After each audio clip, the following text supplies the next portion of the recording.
বন্ধুরা, আজকে তৈরি করব ওলকপি দিয়ে রুই মাছের ঝোল এবং খুব কম তেলে ঘরোয়া পদ্ধতিতে এই ওলকপি দিয়ে রুই মাছের ঝোল বানানোর জন্য চলুন দেখে নেওয়া যাক কী কী নিয়েছি। প্রথমে আমি ওলকপি নিয়ে নিয়েছি, কচি ওলকপি নিয়েছি। আর এই ওলকপিগুলোকে আমি এইভাবে কেটে নিয়েছি টুকরো করে এইরকমভাবে। আর একটা গোটা পেঁয়াজকে কুচি করে নিয়েছি, আর একটা তেজপাতা নিয়ে নিয়েছি। আর মশলার মধ্যে টমেটো, আদা আর কাঁচা লঙ্কা দিয়ে মশলাটা বানিয়েছি। এটা যেহেতু জ্যান্ত মাছ তাই রসুন কিন্তু এটাতে চলবে না।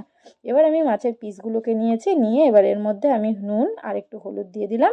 দিয়ে মাছের পিসগুলোকে নুন হলুদ ভালো করে মাখিয়ে নেব। মাছের পিসগুলোকে নুন হলুদ মাখিয়ে নেওয়ার পর এবার কড়াই আমি গরম বসিয়ে দিয়েছি। কড়াই গরম হয়ে গেছে, এর মধ্যে খুব সামান্য পরিমাণে আমি সর্ষের তেল দিয়ে দিলাম। সর্ষের তেলটা একটু গরম হয়ে আসলে, কড়াইও মোটামুটি গরম হয়ে গেছে, এবার আমি এর মধ্যে মাছের পিসগুলোকে দিয়ে মাছগুলোকে আস্তে তেল আমাদের শরীরের স্বাস্থ্যের পক্ষে একটু ক্ষতিকর, তাই কিন্তু তেলটা যতটা কম সম্ভব আমি ততটাই ব্যবহার করেছি।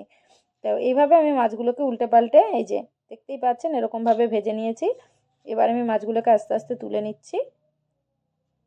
মাছ তুলে নেওয়ার পরে এবার কড়াইয়ের ওই তেলের মধ্যেই আমি কফিগুলোকে দিয়ে দিচ্ছি। কফিগুলোকে দিয়ে কফিগুলোকে আমি এই যে একটু নেড়ে চেড়ে নিলাম কড়াইয়ের মধ্যে। এবার আমি এর মধ্যে একটু সামান্য হলুদ গুঁড়ো আর একটু নুন দিয়ে দেবো। কফিগুলো প্রায় লাল লাল করে ভাজা হয়ে গেছে, এবার আমি কফিগুলোকে একটা পাত্রে তুলে নিচ্ছি। এই যে কড়াইয়ে খুব অবশিষ্ট অল্প তেল ছিল, তাই খুব অল্প তেল অ্যাড করলাম। করে এবার আমি তেজপাতাগুলো এর মধ্যে দিয়ে দিলাম। তেজপাতাগুলোকে একটু লাল লাল করে নেড়ে নিয়ে এর মধ্যে আমি পেঁয়াজ কুচি দিয়ে দিচ্ছি। পেঁয়াজ কুচিগুলোকে আমি লাল লাল করে ভেজে নিয়েছি। এবার আমি মশলাটাকে এর মধ্যে দিয়ে দেবো। মশলাটাকে দিয়ে আমি মশলাটাকে ভালোভাবে এর সাথে কষিয়ে নেব। মশলাটার থেকে যতক্ষণ না তেল না ছাড়ছে ততক্ষণ কিন্তু আমি মশলাটাকে কষাবো। এবার মশলাটার থেকে তেল ছেড়ে দিয়েছে, এবার এর মধ্যে আমি সামান্য একটু হলুদ গুঁড়ো দিয়ে দিলাম। দিয়ে মশলাটাকে যে মিশিয়ে নিচ্ছি হলুদ গুঁড়োর সাথে, আর ভেজে রাখা কফিগুলো এবার এর মধ্যে আমি দিয়ে দিচ্ছি।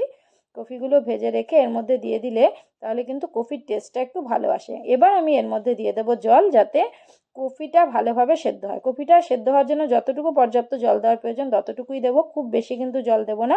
আর এটাকে মোটামুটি সেদ্ধ হতে গেলে 10 মিনিট সময় দিতে হবে। আর এই যে নুন দিয়ে দিলাম, দিয়ে একটু নেড়েচেড়ে দিলাম। এবার কফি দেখুন ফুটতে শুরু করে দিয়েছে। 10 মিনিট মতো ফোটা হয়ে গেলে কফিগুলো সেদ্ধ হয়ে যাবে। এই যে দেখুন খুন্তি দিয়ে আমি ভেঙে দিচ্ছি, খুব সহজেই কিন্তু কফিগুলো ভেঙে যাচ্ছে, তার মানে কফিগুলো এবার সেদ্ধ হয়ে গেছে। এবার আমি ভেজে রাখা মাছগুলোকে এর মধ্যে একে একে দিয়ে দেবো। দিয়ে মাছগুলোকে আমি 2 থেকে 3 মিনিট মতন একটুখানি এই ফুটিয়ে নেব কফির ঝোলের সাথেই। ব্যাস ফুটিয়ে নিলেই তৈরি কিন্তু আজকে এই ওলকপি দিয়ে রুই মাছের ঝোল, পাতলা ঝোল। এবং এটা খুবই স্বাস্থ্যকর সুস্বাদু খাবার। তো আপনারা এটা বানিয়ে দেখতেই পারেন কেমন লাগলো ওলকপি।